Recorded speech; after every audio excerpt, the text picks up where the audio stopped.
Hi everyone, welcome back to the my channel. My name is Anil और TypeScript की इस video के अंदर हम बात करने वाले हैं सिंबल की। तो ये इस वीडियो के कुछ पॉइंट्स हैं। सबसे पहले सिंबल होता क्या है ये देखने वाले हैं थ्योरेटिकली, और फिर हम एक प्रोग्राम बनाएंगे सिंबल के साथ में। और सिंबल को हम दो तरीके से यूज़ करके देखेंगे जो कि बहुत ही इंपॉर्टेंट है। एक तो की ऑफ ऑब्जेक्ट और एक बाद में फंक्शन ऑफ क्लास, ये देखने वाले हैं। उसके बाद आपको सिंबल का एग्जैक्ट यूज़ अच्छे से क्लियर हो जाएगा कि क्यों यूज़ करते हैं, और आप बहुत कॉन्फिडेंट फील करोगे। कभी आपको यूज़ करना हो तो वो भी कर सकते हो। सबसे पहली चीज़, सिंबल होता क्या है। देखिए, जैसे कि आप जावास्क्रिप्ट के अंदर नॉर्मल डाटा टाइप्स यूज़ करते हो, एरे, ऑब्जेक्ट्स, नंबर, स्ट्रिंग, वैसे ही सिंबल होता है। ये आप कह सकते हो कि एक अलग से नया प्रिमिटिव डाटा टाइप होता है टाइप स्क्रिप्ट के अंदर, ठीक है। और अब तो ये ECMAScript 2015 के अंदर आ गया, तो जावास्क्रिप्ट में भी यूज़ होने लग गया है, राइट। और ये हमेशा एक यूनिक आईडी देता है हमें। और सही चीज़ ये है कि हम उस यूनिक आईडी को कभी हम देख नहीं सकते हैं। आपको मैं एग्जांपल के साथ दिखाता हूँ। सबसे पहले मैं कंसोल डॉट वॉन लिखूँगा, और उससे पहले ऑब्वियसली मुझे डिफाइन भी करना पड़ेगा। मैं करता हूँ late s1 equal to symbol, ठीक है। और आप इसको as a new symbol use नहीं कर सकते हो। अगर आपने सोचो आप इसको इस तरीके से यूज़ करोगे तो ये आपको एरर देगा। आपको नॉर्मल सिंबल इस तरीके से यूज़ करना पड़ेगा, ठीक है। और अब मैं अगर यहाँ पे S1 को प्रिंट करवाता हूँ और इसको मैं रन करवाता हूँ टर्मिनल के ऊपर, ऑब्वियसली मुझे दो कमांड रन करनी पड़ेगी। सबसे पहले मैं रन करता हूँ टाइप स्क्रिप्ट कंपाइलर और app.ts --वॉच, और यहाँ पे लिखता हूँ नोड app.js।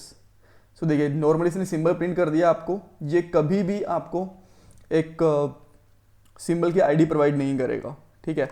और एक यूनिक आईडी है, ये हम कैसे देख सकते हैं कि हमेशा यूनिक आईडी देता है। देखो, अगर मैं सिंबल के अंदर सिंबल 1 और सिंबल 2 की दो आईडी लूँ और इनको मैं इक्वल टू करवाने की कोशिश करता हूँ, ट्रिपल इक्वल टू S2, तो ये मुझे हमेशा फॉल्स ही रिटर्न करेगा, राइट।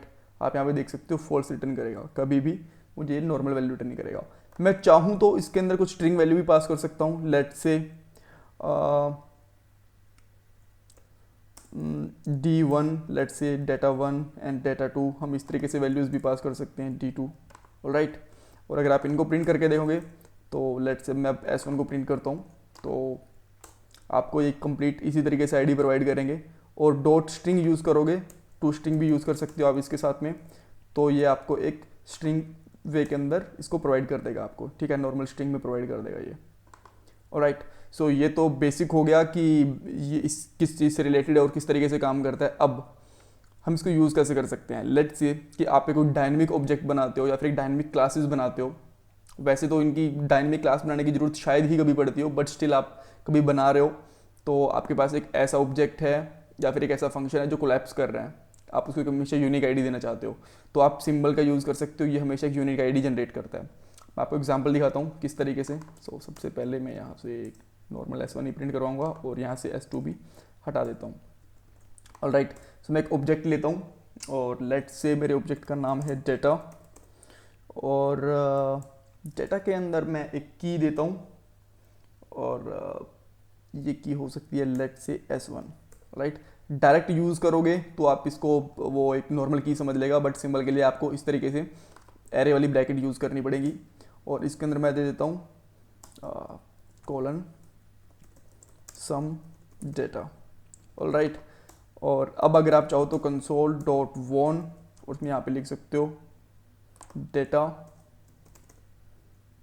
और उसके बाद में as an array he S1 की, राइट।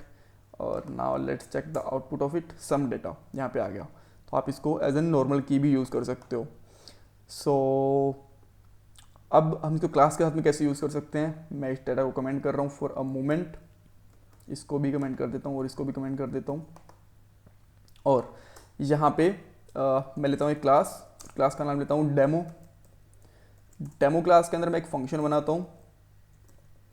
इस तरीके से फंक्शन बनाते हैं। लेट्स से कि मैं एक नॉर्मल फंक्शन बनाता हूँ डेमो F1, राइट। और ये कुछ एक नॉर्मल वैल्यू रिटर्न करेगा।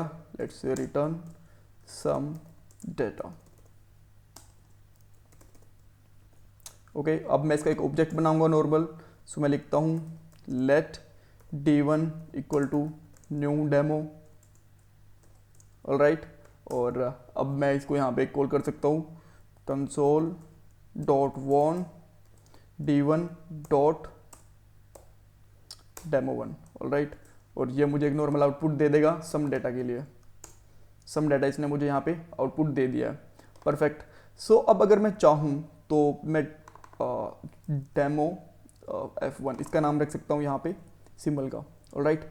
और जो ये सिंबल होगा इसको एज एन फंक्शन भी यूज़ कर सकता हूँ इस तरीके से, ठीक है।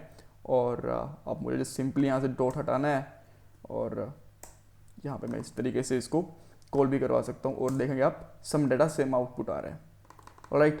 तो इस तरीके से अगर आप एक फंक्शन हमेशा यूनिक बनाना चाहते हो तो एक यूनिक फंक्शन बना सकते हो। आप इसके अंदर दो फंक्शन रखना चाहते हो तो आप ऑब्वियसली यहाँ पे दो फंक्शन भी रख सकते हो d2 करके, दोनों के दोनों फंक्शन आपके डायनेमिक हो जाएंगे, राइट। सो ये यूज़ है सिंबल का।